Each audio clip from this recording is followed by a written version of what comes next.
This is the Municipal Broadcasting System, WNYC TV, Channel 31, New York. At this time, we interrupt our broadcast of the United Nations Security Council meeting to bring you live the reception arranged by Mayor Robert F. Wagner in honor of the Reverend Martin Luther King, who has just returned from his trip to Europe to receive the Nobel Prize for Peace. We take you now to the City Council chambers at New York's historic City Hall.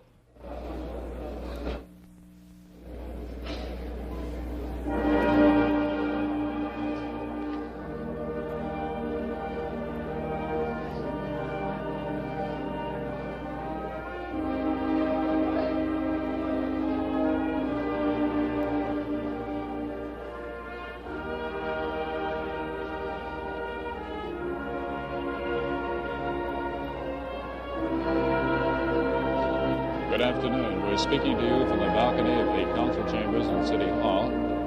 As scheduled, in about a minute, we'll be bringing you the reception for Dr. Martin Luther King.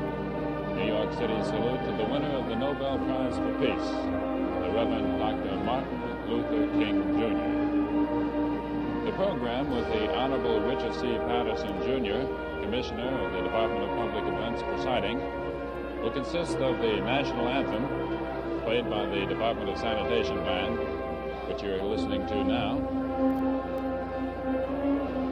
Following the national anthem, we'll be listening to the invocation by the Very Reverend Monsignor Gregory L. Mooney. He's the director of the Lieutenant Joseph P. Kennedy, Jr. Memorial Center.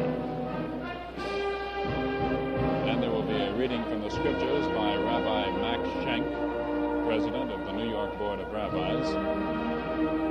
And then the event that we're gathered here for, the address and presentation of the award of the City of New York Medallion of Honor by the Honorable Robert F. Wagner, Mayor of the City of New York, to the Reverend Dr. Martin Luther King, Jr., the President of the Southern Christian Leadership Conference.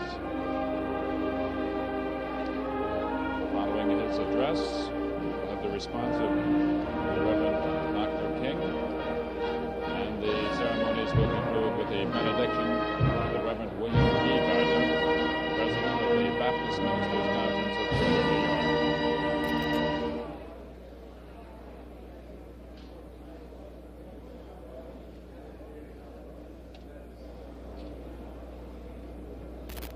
I understand that some of our remarks were drowned out by the music, so we'll pick it up again with the information that we'll have the presentation of the City of New York Medallion of Honor by the Honorable Robert F. Wagner, Mayor of the City of New York, to the Reverend Dr. Martin Luther King, Jr., the President of the Southern Christian Leadership Conference. This is a bronze medallion about the size of your hand, presented to the inspired author, heroic humanitarian, Nobel Peace Prize winner, and champion of human rights.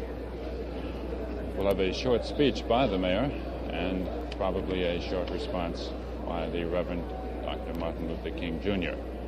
The ceremonies will conclude with the benediction by the Reverend William E. Gardner, President of the Baptist Ministers Conference of Greater New York. At the moment, no one is seated at the podium. When they are seated, it will be from left to right.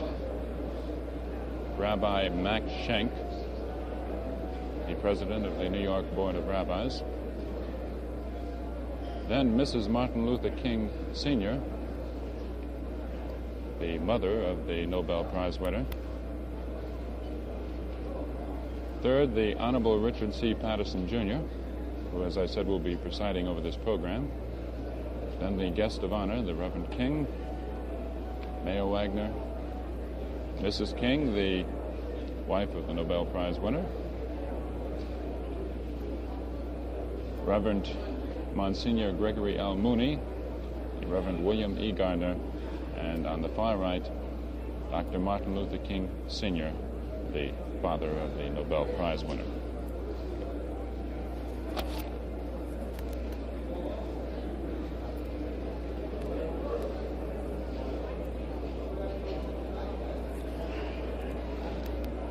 We have the tables set up on the far right, facing right, for the various newspapers of the city of New York, and on the far left, we have the distinguished city officials of the city of New York, who are waiting for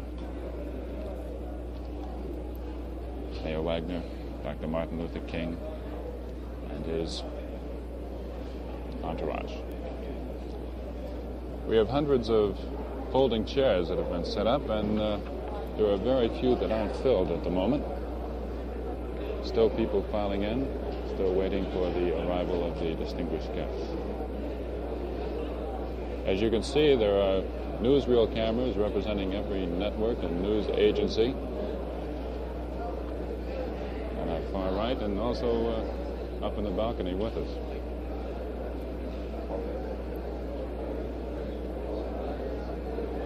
Also up in the balcony with us is the Department of Sanitation band that you heard playing earlier, and that will be playing the national anthem.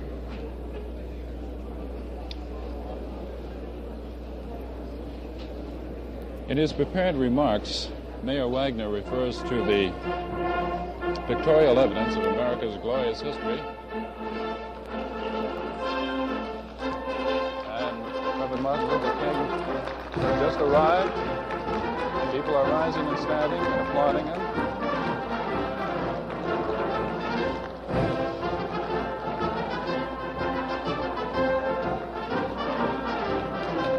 Here he comes now.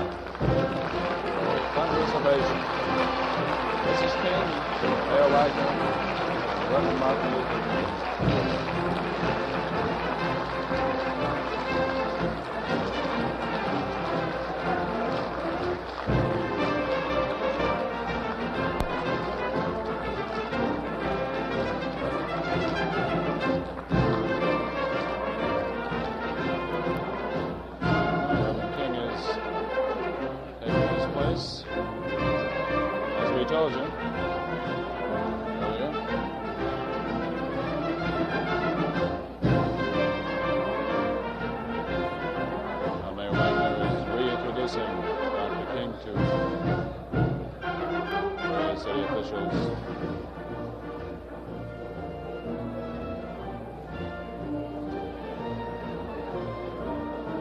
The press is crowding up to take pictures.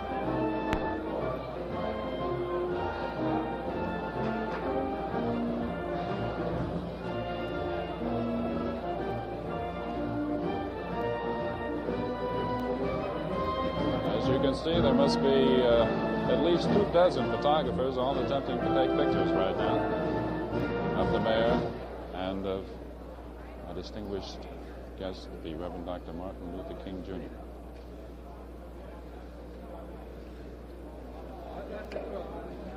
Commissioner Patterson presiding, introducing.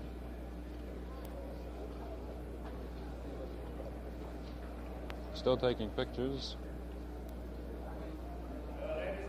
Now here's Commissioner Patterson.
Director of the Joseph P. Kennedy Jr. Memorial Center will pronounce the invocation.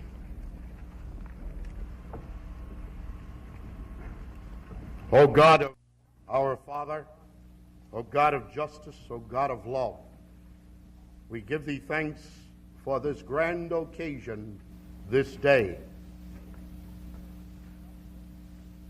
God's nobleman and man of peace, Dr. Martin Luther King, is with us. We attempt to honor him this day,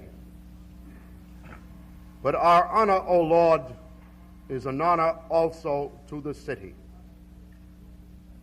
May this occasion be to us a message of nobility and of peace and of the nobility of the peacemaker. May this occasion be to us a cause for rededication, each of ourselves and of our city, to that peace, that tranquility of order which is born in the fatherhood of God, the justice of God, and the love of God. Be it ever a remembrance to us that if we are to walk in the way of the nobility of peace, the fatherhood of God, the justice of God, and the love of God must be part of every moment of every day of our lives. God bless us all. Please be seated.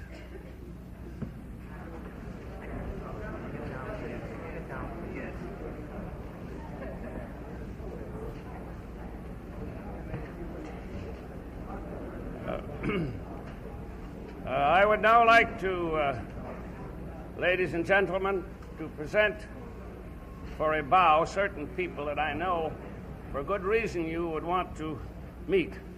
And they are the proudest people here today. The father and mother of Dr. Martin Luther King.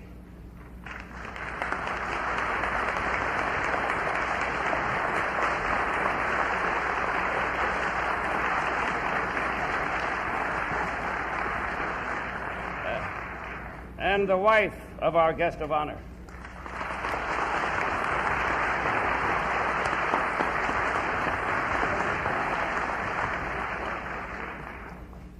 At this time and on this occasion, it is appropriate to invoke the blessing of God. A prayer will be offered by the Reverend Dr. Max Schenck, President of the New York Board of Rabbis.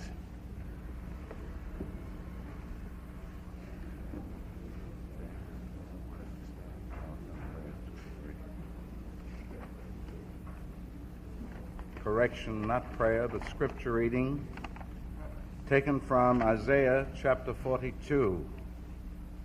Behold my servant whom I uphold, mine elect in whom my soul delighteth. I have put my spirit upon him. He shall make the right to go forth to the nation. He shall cry and lift up and cause his voice to be heard in the street. A bruised reed he shall not break, and the dimly burning wick he shall not quench. He shall make the right to go forth according to the truth. He shall not fail, nor be crushed, till he have set the right in the earth, and the isles shall wait for his teaching. I, the Lord, have called thee in righteousness, and have taken hold of thy hand, and kept thee, and set thee for a covenant of the people, for a light of the nations, to open the blind eyes, to bring out the prisoners from the dungeon, and them that sit in darkness out of the prison house. These things will he do, and he will not leave them undone. God grant him strength.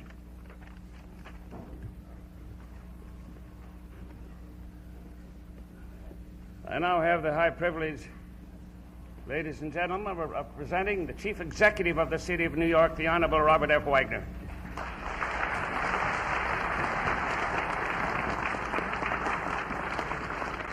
Thank you very much. Mr. Patterson, Reverend members of the clergy, our distinguished guest of honor, Dr. Martin Luther King, Jr., his very lovely wife, father and mother, other members of his family, my colleagues, the Board of Estimate, and the City Council, and friends. We assemble in this chamber surrounded by the pictorial evidence of America's glorious history to salute a great American who has returned home after a great triumph abroad. It is appropriate that Dr. King should have come from Oslo, where he received the world's tribute for his leadership of the forces of brotherhood and peace, here to New York City to receive evidence of the pride his country feels for him. New York is the metropolis of our country. New York is the people of America, and New York is proud of you, Dr. King. Last summer we turned to you for counsel. Today we turn to you for congratulations. This city has officially welcomed many world-renowned figures. I can think of none who has won a more lasting place in the moral epic of America than our honored guest today. In the history of every great idea, there has come a moment of truth from which there could be no turning back, and to advance it, a man of greatness whose vision could not be denied. The dream of true racial equality has had many champions and many milestones, but it was not until 9 years ago this month that it became an irresistible concept. That moment occurred when a brave Negro woman was arrested for refusing to sit in the back of a bus in Montgomery, Alabama. The man who came forward to lead the boycott of the buses of Montgomery was the son of a very prominent Baptist minister in Atlanta, who we are happy to hear today. Came the son, a brilliant young man who only 2 years before had earned his doctorate in theology from Boston University. Under his inspired leadership, the Negroes of Birmingham walked for freedom, and they won. Their feet were tired, but their spirits were strong. They walked, they sang, they prayed, and they won. Within a few weeks, the Reverend Dr. Martin Luther King Jr. was nationally recognized not only as an eloquent spokesman for the cause of justice, but also as the voice of justice for all America, and indeed for all who love freedom everywhere in the world. To the oppressed people of Albany, Georgia, he said, "Though the path ahead may be dark and dreary, we are walking for freedom." And the people followed him through the streets and into the jails of Albany. In Birmingham, he stood with the people despite police dogs and fire hoses. In Washington, he fired the imagination of 200,000 people of all colors and creeds who had joined together for the historic march. I was there together with my colleagues on the Board of Estimate who are here today. I shall never forget, nor shall we forget, Dr. King standing on the steps of the Lincoln Memorial and telling the massed thousands about his dream, that one day the sons of former slaves and former slave owners will be able to sit down together at the table of brotherhood. He is the youngest winner of the Nobel Prize for Peace in history. He said he accepted the award on behalf of all who love peace and brotherhood. By that acceptance, he has pledged himself to the most solemn covenant of our time, and we join him in subscribing to that covenant. Negroes of the United States, Dr. King said in Oslo, have demonstrated that nonviolence is not sterile passivity, but a powerful moral force which makes for social transformation. Dr. King has brought to the freedom movement the victorious quality of love. It inspires all of us to search our hearts. His militancy prods us to greater and speedier action. It is not the American Negroes who must prove their right to full equality. It is all Americans who must prove that they are equal to the responsibilities of a free society. In no city is Dr. King more deeply respected than in New York.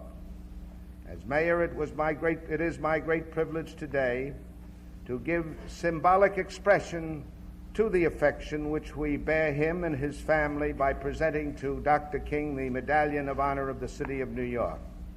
And Dr. King, with this historic symbol of our city, goes the abiding admiration of all our citizens for you, for the movement you champion, and for the ideals of brotherhood and peace which you have so nobly advanced.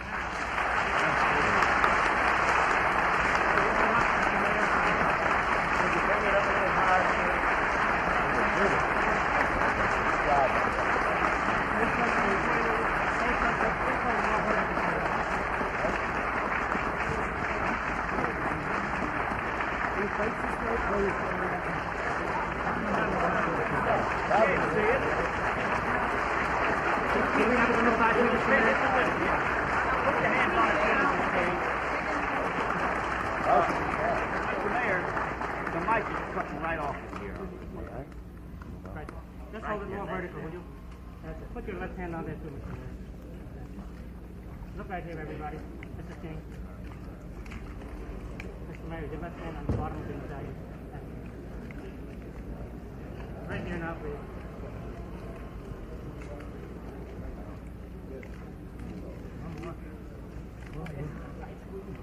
Oh, boy.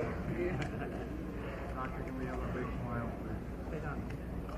Tired of smiling. They don't see you.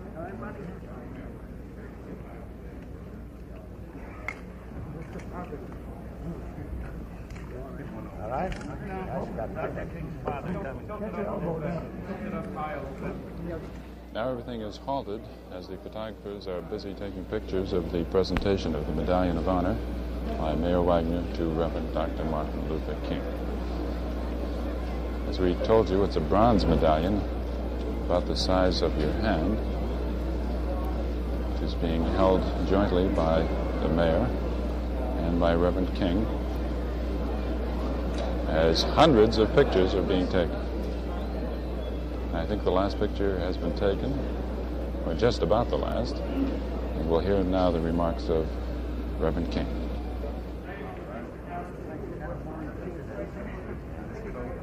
I'll face it.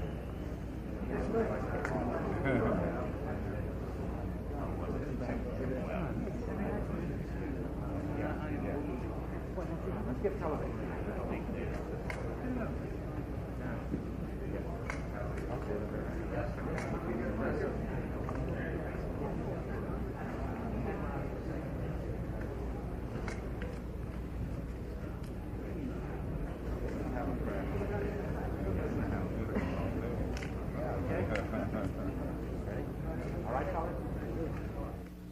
Actually, what has happened now is that they turned to the right so that the newsreel photographers could record the scene of the presentation of the medal by the mayor to Reverend King.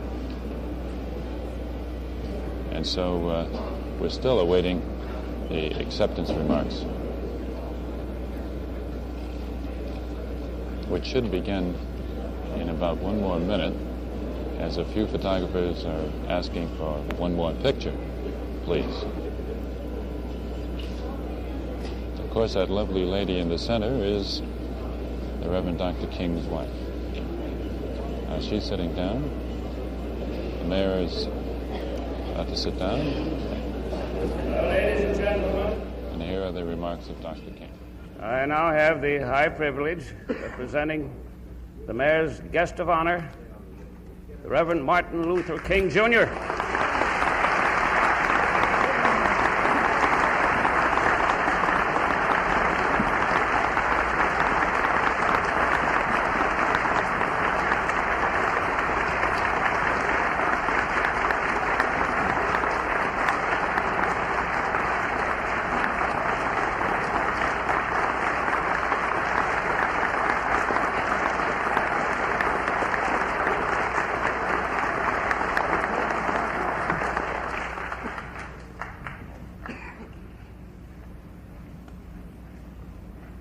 The Honorable Mayor Wagner, Ambassador Patterson, distinguished officials of the city of New York, and citizens of this great city, ladies and gentlemen. I am deeply honored to receive the Medallion of this great city of New York. And may I say in the very beginning that I am so deeply indebted to my friend Mayor Wagner for these very eloquent and gracious words in presenting the medallion. And I can assure you that this is an experience that I will cherish as long as the cords of memory shall lengthen. As I stated in Oslo a few days ago when I received the Nobel Peace Prize, these joyous moments are experienced not for myself alone, but for all those courageous devotees of nonviolence who have stormed the citadels of racial injustice with a majestic scorn for risk and danger. These noble people for whom I accept these honors are the real heroes of the freedom struggle. Many of them are young and cultured. Others are middle-aged and middle class. They include both white people and Negroes. The majority are poor and untutored. All, however, are united in the firm conviction that segregation is evil and that they will not stop until total freedom is won.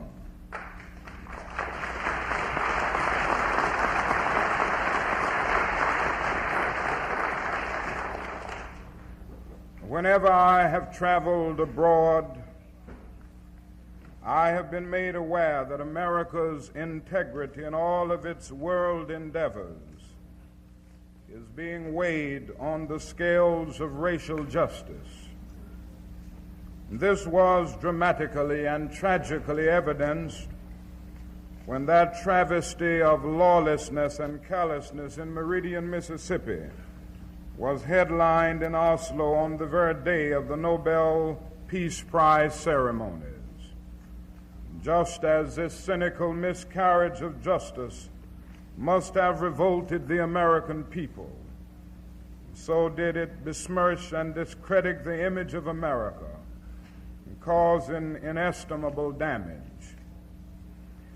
Before departing for Oslo, I regarded the war on poverty in this country as a step in the direction of establishing economic justice.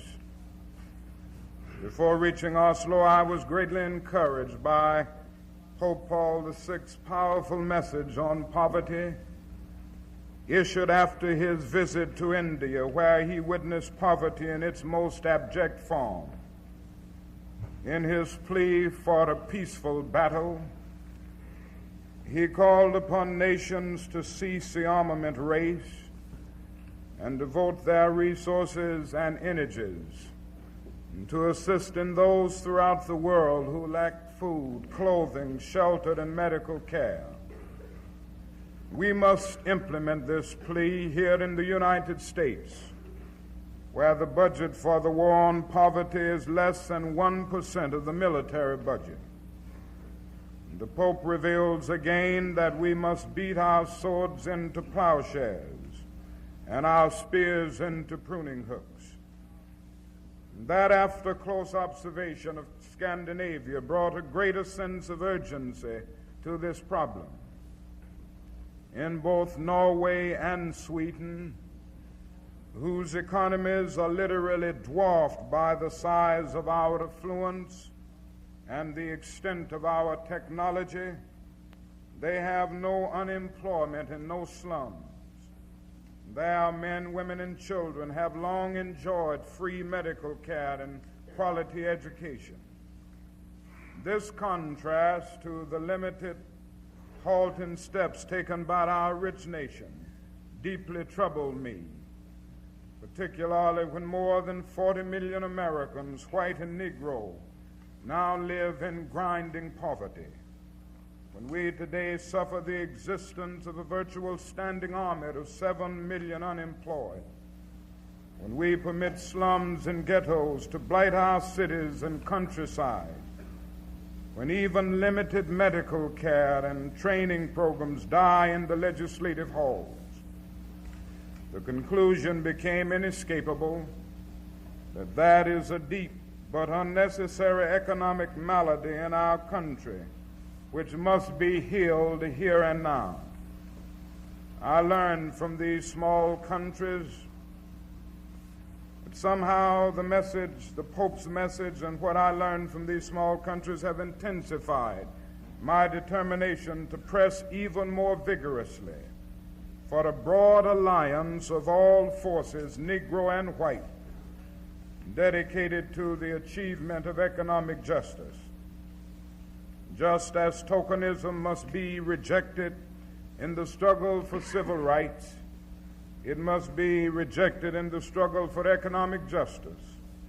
We must escalate the slow, cautious,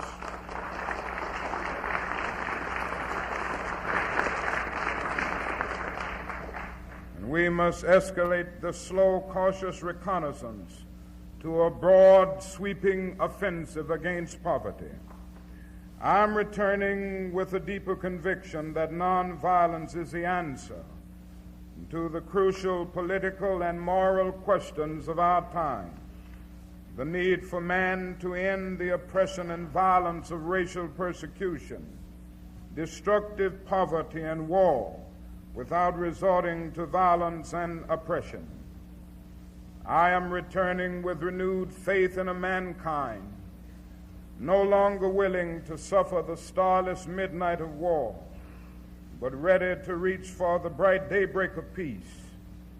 I am returning convinced that Americans of all races, colors, and creeds stand ready to broaden the struggle for civil rights, to include such basic human rights as the right of all men to nourish their bodies with 3 meals a day, to dignify their spirits with true equality before the law, to enrich their minds with quality education and culture, and to preserve their lives and civilization itself by the elimination of war and bloodshed from the face of the earth.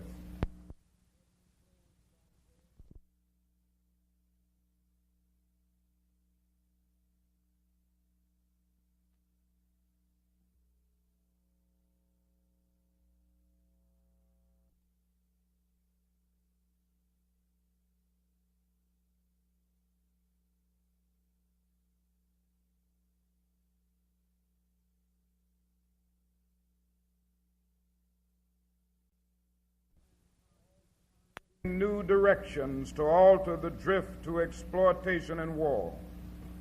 In spite of the tensions and uncertainties of our lives, we glimpse a profoundly meaningful change. Old systems of exploitation and oppression are passing away, but out of their ashes are rising new systems of justice and equality. As the yoke of this oppression is lifted, those at the bottom of our society are surging forward.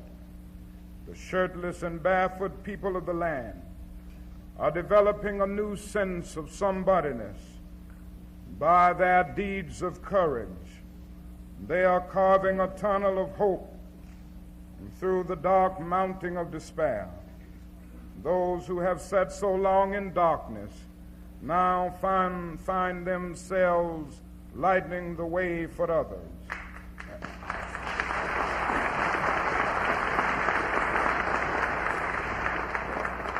And they will hold the torch firmly for others because they have overcome the threat of jail and death.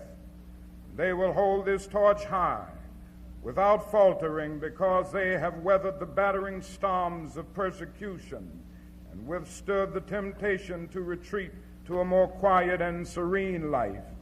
Yes, our souls have been tired in the cold and bitter valley forges of our deep south. And black and white together we have met the test. And so I conclude by saying, black and white together, we shall overcome. Thank you.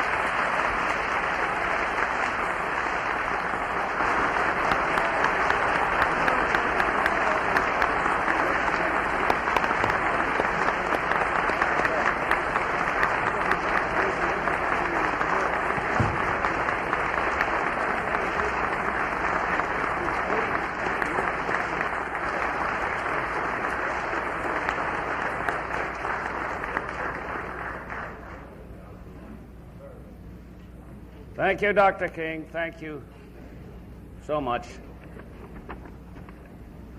The benediction will be given by the Reverend William E. Gardner, President of the Baptist Ministers Conference of Greater New York. Dr. Gardner, it's yours. Shall we bow for the benediction? Our Father God, we thank Thee for Dr. King, for all that he has worked for. Bless him as he shall come to the realization of his dream. Bless his family. Bless our city, her mayor, and the fathers, to the end that they shall lead in developing here a community of peace and brotherhood. And may the peace which passes all human understanding, an irrevocable brotherhood that makes us aware of our relationships proper, be upon us now, henceforth, and forever. Amen. Ladies and gentlemen, will you kindly wait while the mayor escorts Dr. King and his family out the center aisle? Right here? Yeah.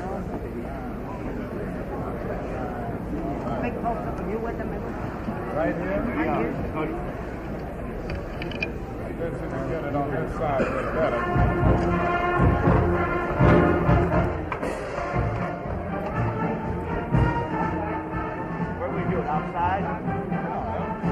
Get it outside, boys, but will you keep the center aisle clean, clear?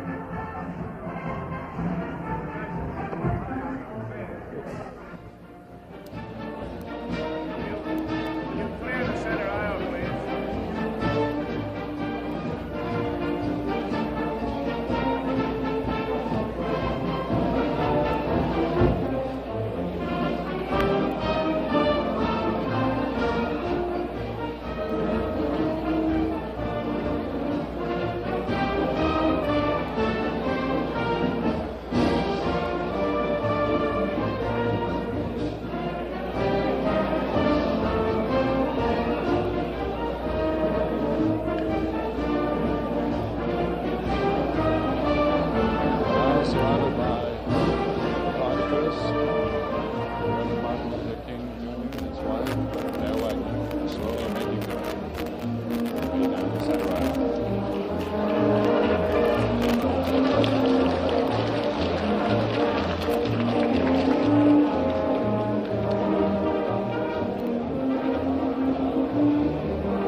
Just about to the doorway. Just about. surrounded by hundreds of well-wishers crowding in to shake hands and express their great joy at his honor.